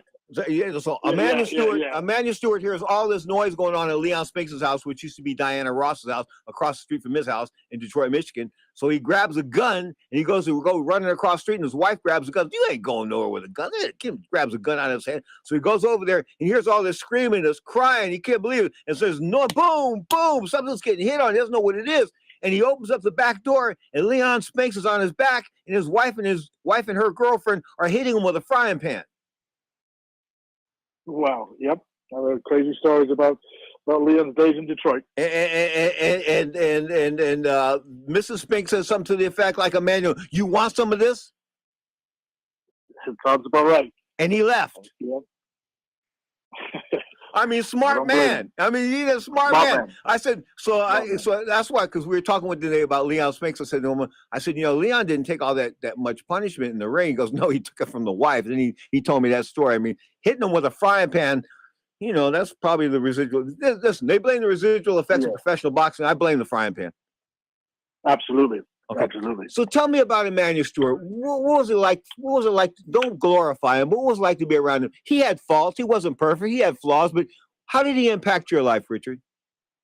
He was a human being. I mean, of course, he had flaws. But now that I'm getting a little bit older, and he's gone over 10 years now, and I'm still involved in boxing on different levels. And now I realize what a great guy he was. And you said don't glorify him, but it's hard not to glorify him. I mean, he did have pressures that boxing will give to you, and IRS, different things. I mean, he tackled a lot of things. And he liked to bet $1 million. Wow. Exactly. Wow. I mean, good Lord, man. Holy. So Ben $, Green. And of course, $, I sort of named him that. I take that back. I gave him that title, but I think Flash Gordon might have gave him that as well. But back to Emmanuel. When Emmanuel was going, I mean, I'm looking at some of these pictures he took in last year. He let his hair grow gray and this kind of stuff. He was sick and he knew it, didn't he? I think so. I mean, he had stomach issues and things, and I don't think they diagnosed him on time because he was so busy training fighters. He was over there in Europe with Ukraine. Klitschko. Yeah. He was in Ukraine and Austria. He was all over the place. And but it was I mean, listen. Me and Emmanuel Stewart, whoever answers the phone at his house, I can't remember who it was, some lady. We got into an argument. Probably Laney. Yeah, he didn't get a colonoscopy, and he ended up getting colon cancer and dying from that. Correct? That's what I understand. I mean, what I can't understand is why they were so reluctant to admit it was colon cancer. Oh, it was something. I mean, you should have heard her on the phone. Oh, it was like it was food poisoning. Yeah. They say it was diverticulosis or something like that. I don't know much about these medical terms, but that was the big thing that came out. But I still don't really, I never seen any medical records or anything. But the general consensus is it was cancer, and it took the life of our good friend Pedro. Yeah, without a doubt. Of course. What's crazy is he would call me like at 3 or 4 o'clock in the morning. And I pick up the phone. He'd be calling from Ukraine, which is like 10 o'clock in the morning or something like that, right? And he called me with "Mother Ducker, wake up!" And I'm like, huh? It's Emmanuel. And then I figured out, it's Emmanuel calling me from Ukraine or wherever he was in the world. But the bottom line is he would call and he'd blow off for a few minutes and he let me do my thing. And You know, I really miss those phone calls. I was special getting those phone calls. I felt I was special getting those phone calls from him. I just did. I miss them. Well, you had a very special place in his heart, man. Any things that were going on, he was always, contact Pedro. And when we did the fights at the Julius Arena 20 years ago this month, actually, Tavio Lara, you came in there and did the ring announcing and made sure everything was running on time and professional, and helped with all of the production. So he thought the world of you, man. I know you miss him. Man. He introduced me to Aretha Franklin. Yeah. Not once, but twice. And the second time, I said, because she says, I said, hello, Miss Franklin. She goes, call me Aretha. I said, okay, Miss Franklin. I mean, I couldn't call her Aretha. So the second time she said, I remember the first time Emmanuel says, Pedro, the second time he goes, Pedro, somebody's coming down today that likes you. And I'm thinking, really? He goes, and she's a female. I'm going, really? I'm going, yeah. So I'm thinking chicks, you know what I'm saying? And no, it wasn't a chick, it was Aretha Franklin, which was sort of cool. Yeah, that's amazing. They were close, they were close, and as you know, she sang at his memorial. Yeah. And, yes. What do you? We haven't got a whole lot of time left. Let's go for about 3.5 minutes. What do you think was his greatest accomplishment? Just being a human being? Yeah, of course. Being a real friend to a lot of people, and always having time for the small people. He never. I heard a little bit of the interview you said, he's in limousines one day and fancy penthouses. And he was very true. Sundays today was always his rest and relaxation day. He'd go to the market. People would want autographs and hang out. He'd buy groceries for people if they didn't have enough money. He was a hell of a human being. And he was tremendously missed, man. Tremendously. You know, and I gotta thank you. I gotta thank you on behalf of Emmanuel, because I know he would tell me. I worked for him, and he was a good boss, man. He put his foot in my behind when he needed to, and I gotta thank you, man, for keeping a lot of his legacy going and not forgetting him. Legacy. He had a 1970 Cadillac, just like a Coupe de Ville, just like my uncle. Gold, they both like gold. A gold one, exactly. So I broke the fin on it. The fin on the back. I forgot.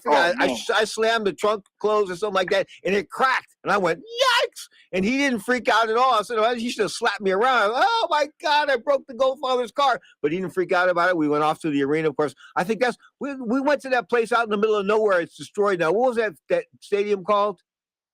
Silverdome, I think. The Silverdome, exactly, man. Yeah, that place is like it's like condemned, ain't it?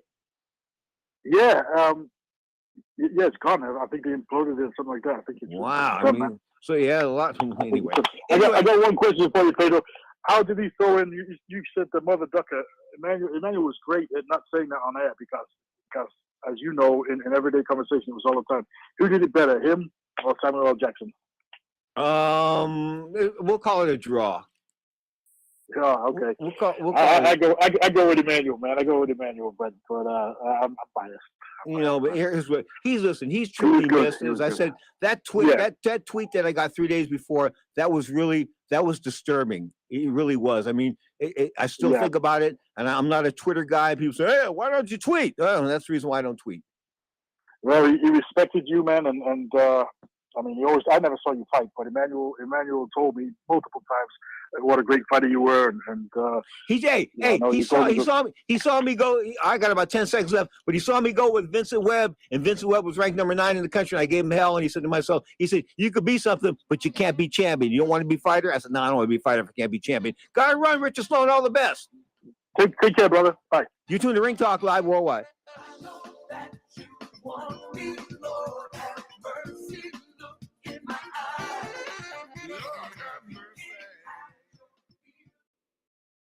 Remember in the beginning when you...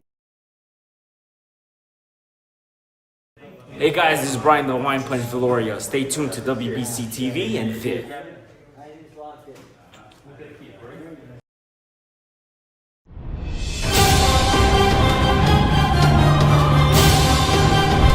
Rubén El Púas Olivares es para muchos especialistas en el tema uno de los 10 mejores boxeadores mexicanos de todos los tiempos.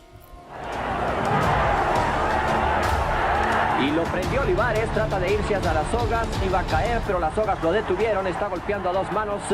Olivares explosivo y alucinante, hasta el éxtasis contemplativo de observar a un hombre forjado en el barrio y exaltado en el ring, con la emoción y el peligro constante de no conocer los pasos hacia atrás.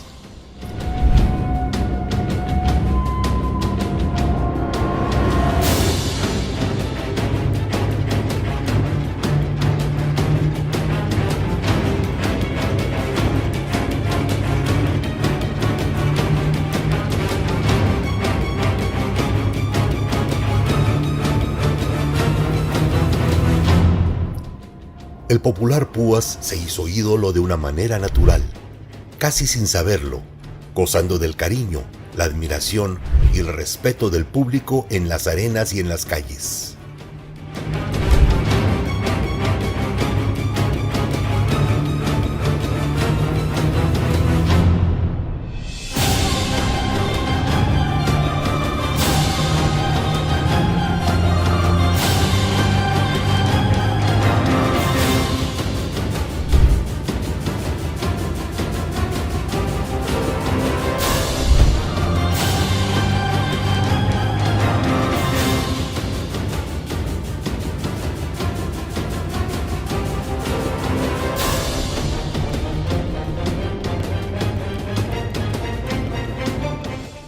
La trilogía con Chucho Castillo en los años 70 es una serie clásica. Campeón mundial gallo y pluma, miembro del Salón de la Fama en Canastota, Nueva York. Rubén es un inmortal del boxeo.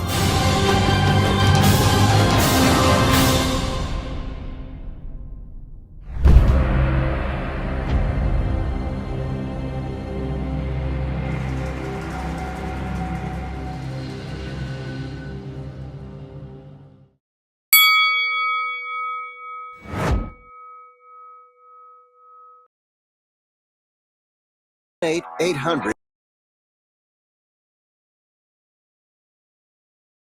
6078. That's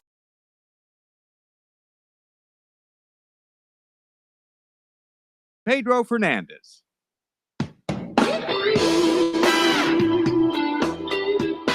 Tower of Power coming back from the break. Check them out at towerofpower.com. Of course, they've been kicking it since 1960. I'm starting to show my age here. Straight up, you're tuned to Ring Talk Live Worldwide, the longest running fight show in history. 38 plus years knocking out all bumps. Speaking of the heavyweight champion, of course, the former heavyweight champion, the retired HBO Godfather. He's on the line from Santa Monica. I'm talking about Mr. Larry Merchant. Godfather, how are you? I'm doing pretty good for an old guy. How are you? I don't know that pretty good for an old guy. How's the walks going? You still walking down there? Anybody run you over lately? Not lately. I was on the pier with my granddaughter, whom we raised yesterday. She came in from New York. So, life is as good as it can be for a 90-plus-year-old guy. I remember we used to talk about this when you were in your 70s and your 80s and your 60s. We were talking a long time, but I mean, you're 92 years old now. You sound very lucid. I mean, and you got the godmama there. You're in Santa Monica, got a beautiful place to live. Life must be good, Larry. I think it is. I mean, it's as good as it's going to get when you get old, and I'm a pretty happy camper. Okay. You get a lot of curveballs when you're old, but I managed to hit a few of them. Good point. Now, the Manuel Stewart's birthday was July the 7th, of course, and he passed away in 2012. He's gone 11 years now. I don't know. He used to call me at 3 o'clock in the morning from Ukraine and swear at me on the phone, but it wasn't when he would Mother Ducker, pick up the phone. And that wasn't the side of Manuel Stewart that you knew, because you knew the more professional side of Manuel Stewart. But he used to call me, and we used to go crazy at 4 o'clock in the morning, this on the phone from Ukraine. I miss the Goldfather's calls. I miss him. He was a wonderful man in and out of boxing. You are correct, sir. He was a kind of a genius at his chosen profession, and he was a good guy. Yeah. Never heard anybody complain about him. While he was revitalizing boxing in Detroit with led by Tommy Hearns. He was also driving carloads full of amateurs to tournaments all over the country. Yeah, he sure was. I remember he told me. I remember one time he said to me, he said, Pedro, I saw you fight Vincent Webb, and I said, what? He goes, yeah. He goes, I got the video you fighting Vincent Webb. I said, how did you get? He goes, well, I signed Vincent Webb to a professional contract. He goes, yeah. He goes, the last amateur fight that he had, or the last amateur fight that he won, was against you. And I said, yeah. And he goes, you want to turn pro? And I said, no. And he goes, well, I don't think you. He goes, well, I don't think you could ever win a title. He goes, but you could be a good pro. I said, I don't ever want to. Listen, I'm not into this to be a participant. I would be in it to be a winner, and I can't. I'm not that good. And he said, you're right. Well, he was just a wonderful teammate at HBO, a guy who knew more about boxing and was able to communicate what he did without overdoing it, just taking part in it with the team. And just in the little personal relationships we had, he was just a friend, and I really liked him. Did Bernard Hopkins went after you, and then Emmanuel went after him, and he called Emmanuel and Uncle Tom? Isn't that the way the story went? Yeah, that's the way the story went. In the fighter meetings, which we used to have the day before the fights, something came up, and I forget exactly what it was. Yeah. But Emmanuel sided with me about some issue, and he called him an Uncle Tom. And that's when I stood up and with Hopkins, and we were both standing on opposite sides of a long table and shouting 4-letter words at each other. and I told my crew, I'm leaving here right now.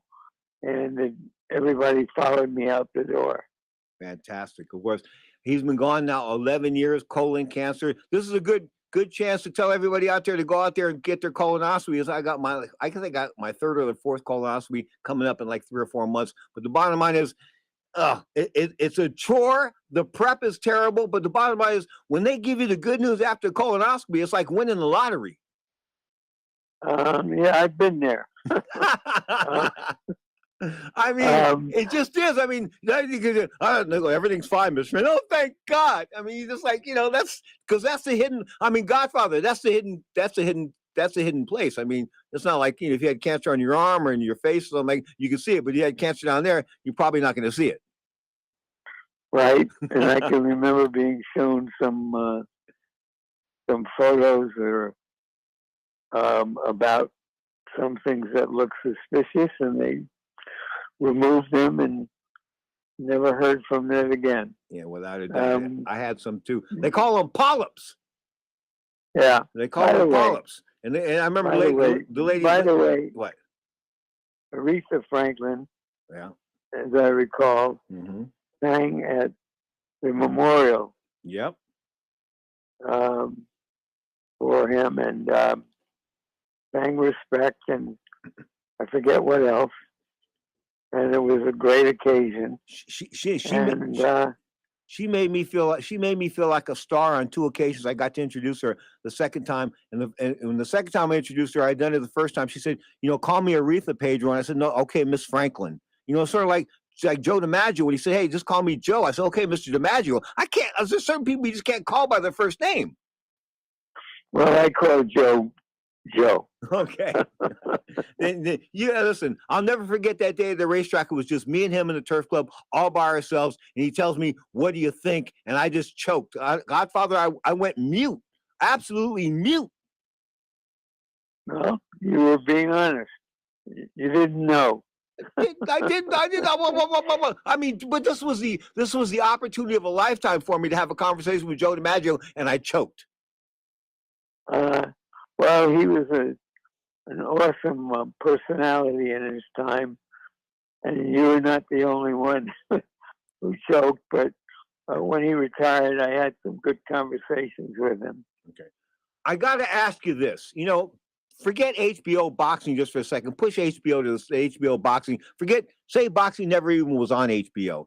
HBO had The Sopranos and things like that. HBO was like, people talked about HBO. People don't talk about HBO anymore at all. Well, in a way, HBO galvanized the last great epic era of boxing. Mm-hmm. And I think Seth Abraham, our boss, once told me that over a 10-year period, we had every championship fight above featherweight. Mm-hmm. And that's an amazing thing they did. And it became a real identity brand for HBO, our boxing. And it was a great thing that I that ended my career. You know, like the Tuesday night fights on USA Cable, that was the highest ranked show on the network, and they had this female CEO come in, and she acts the show. I mean, what's going on here? Think about that. The highest rated show on the network in its history, and they get rid of it because they got a female coming in. She says, I don't like boxing. Well, and that's what they signed on for. One of the reasons that we were so successful is that our bosses loved boxing. Mm-hmm. And there is a personal element in this. Assuming that if they love boxing, there are a lot of people out there who love boxing. And at that time there were. And they sold a lot of subscriptions. I almost said prescriptions. Yeah. Well, no. Prescriptions of happiness. I will say this, though, and I said this before, I'm repeating myself, but Seth Abraham, he touched people without touching them. You know what I mean by that? Yep. He wasn't trying to touch them, but he touched them because he virtually always did the right thing. I mean, if there was a choice to be had, he figured out what the right thing to do was. He was just amazing. My relationship with him, I was sort of scared of him because he was the boss. You know what I'm saying? He was the boss. He was the guy writing the checks, and HBO was sponsoring my show at that point in time. So I was getting a few bucks out of this, but he was the one making sure those checks flowed. Well, it's another thing I didn't know. Yeah, okay. I thought you knew that. No, I didn't. Yeah, he and I talk about once a week. Okay, well, let me tell you, him and Lou DiBella had me set up at $2,000 every time. Am I gonna say this? Yeah, I am. Every time HBO threw a show, I got $2,000. Really? Yep. Great. And that was until they had the budget cut. And once Uncle Seth went, things sort of went with it. Then they tried to cut me back to nickels and dimes. I said, I'm out of here, and I left. Yeah. Well, that's what happened to me as well. All right. So you talk to Uncle Seth once a week? Yeah, about once a week. So what is he? Is he in New York still? He's in New York. He spends his summers on a farm in Westchester, which is just above New York. And he has grandchildren, and we talk about what's going on in the big city and so forth, and we have nice conversations. Okay, I told you before I'm not too fluent in Yiddish, so when he called me a mensch that time in New York City, I was freaking out. And he was smiling when he said this, so I didn't know whether this was like a good thing or a bad thing, and I was like, ah! So I went and found somebody who told me, man, a mensch is really cool. So like, you're a noble person, this and that. I said, really? He goes, yeah. So yeah, he called me a mensch, and I was like paranoid for a couple minutes there. I didn't know what it meant. Well, a wonderful man, without a doubt. So why can't you get him to come on with me? Ask him if he wants to. If he can come on and spend a few minutes with me sometime. I don't know. I've never asked him. You've never asked me. I don't know what his schedules are like, and so forth. Well, I'm not asking you. I'm not asking you to be.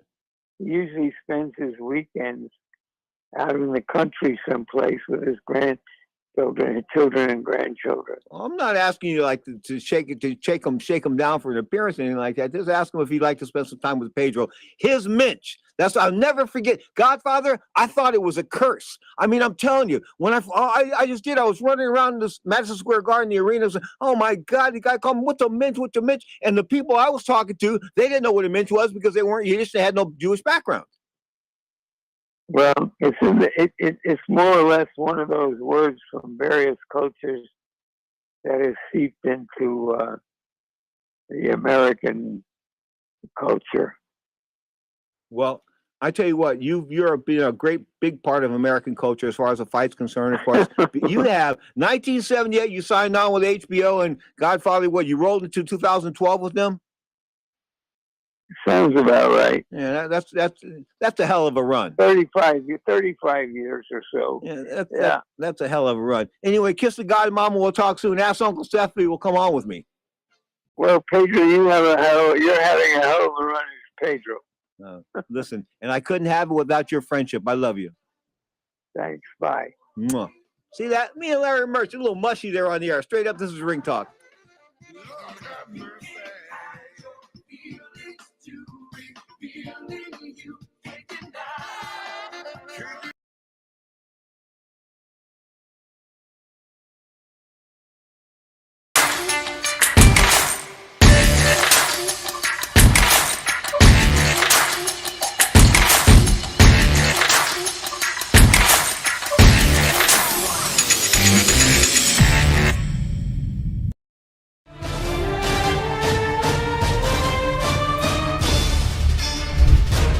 Luego de su retiro en el 2014, José Luis incursionó en el mundo de la política, así que sus peleas se hicieron en el Congreso de Sonora, su estado natal.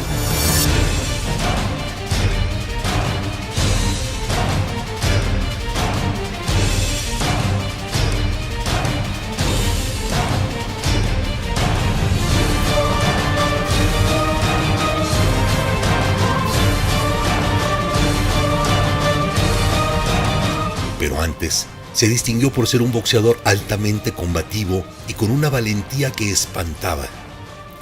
Ganó el Campeonato Mundial Ligero WBC por decisión mayoritaria, imponiéndose al estadounidense Steve Johnston en el año 2000.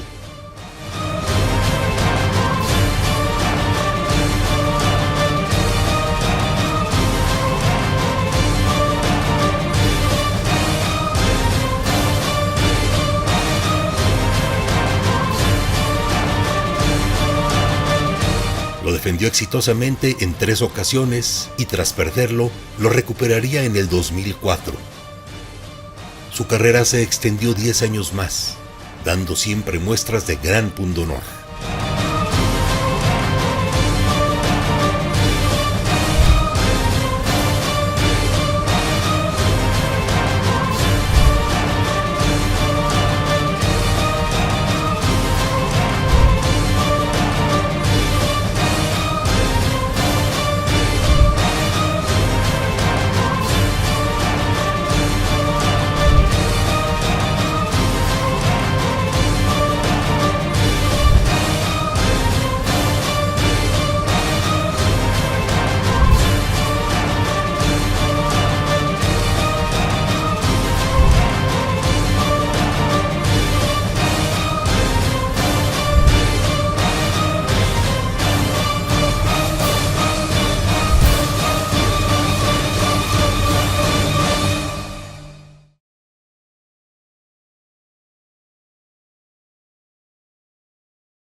Both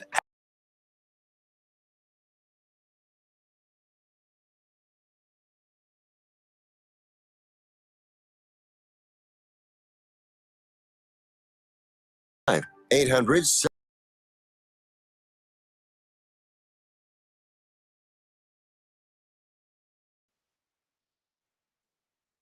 Now, more of Ring Talk with Pedro Fernandez.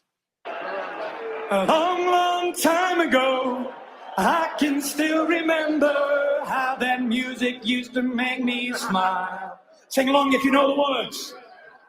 And I knew I had no That's the last chance he's done anything significant in my mind. He did a good job singing the song, but Tyson Fury's failed as the world heavyweight champion. Of course, going to fight any hobo he can meet, doesn't want to fight the real deal. Let's talk about real deals. Marquis Taylor, a 6-1 underdog, 14-1 with only one knockout. A 6-1 underdog came in last night and beat Yovel Gomez. Gomez came in undefeated 6-0, a novice, but he had a big stellar amateur career. So that is the upset of the weekend without a doubt. So Marquis Taylor, he is our MVP. As far as the fights were concerned, Luis Neera, you got to look at Luis Neera at 120 pounds, maybe at 126 as well. But he looks like he is the real deal. He can crack. I mean, that one loss, I think he can avenge that one loss. And at the end of the day, I think Luis Neera might be the best at 122. Or will we find out with Noah Inoue, of course, and Stephen Fulton? That's going to happen in a couple of weeks. Of course, I think it's the 22nd going down in Japan. And when this fight goes down in Japan, it'll go down here at like 4 o'clock in the morning. So it's like you got to get up at 4 a.m. to watch this one. I think this would be worth getting up for. I mean, if you're a fight fan,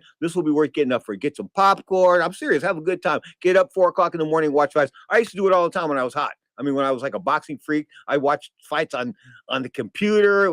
That's what it was called. It wasn't called the internet back then. It was called the computer. We used to watch fights on the computer and watch fights on VHS tapes. I was a boxing junkie without a doubt. And a lot of that has to do with the fact that I was a big fan of the Kronk Gym. I mean, the Kronk Gym. When I was an amateur, we knew the Kronk Gym. Of course, Manuel Stewart ran the Kronk Gym. May he rest in peace. Now, 11 years passing. His birthday was July the 7th. I think he would have been 78 years old. So I really miss him.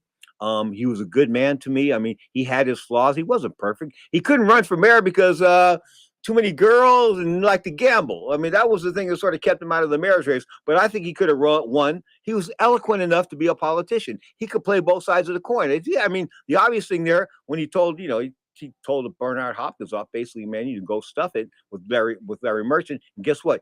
He was a man of his word. If he said it, he meant it. Straight up, may he rest in peace, the great Emmanuel Stewart. I want to thank Larry Merchant. I want to thank Johnny Signorella, my main man, of course. I want to thank Richard Sloan. I want to thank Jesse James Leija. Happy birthday to him. But most importantly, I want to thank the impeccable one, Bailey Peck. He came in here. He's just kicking ass today. He's undefeated as my producer. I love him so much. Straight up, this is Ring Talk Live Worldwide on WBC TV. Straight up, the longest running fight show in the street. Tune in next week, Saturday and Sunday, 11 a.m. Pacific time. Ring Talk.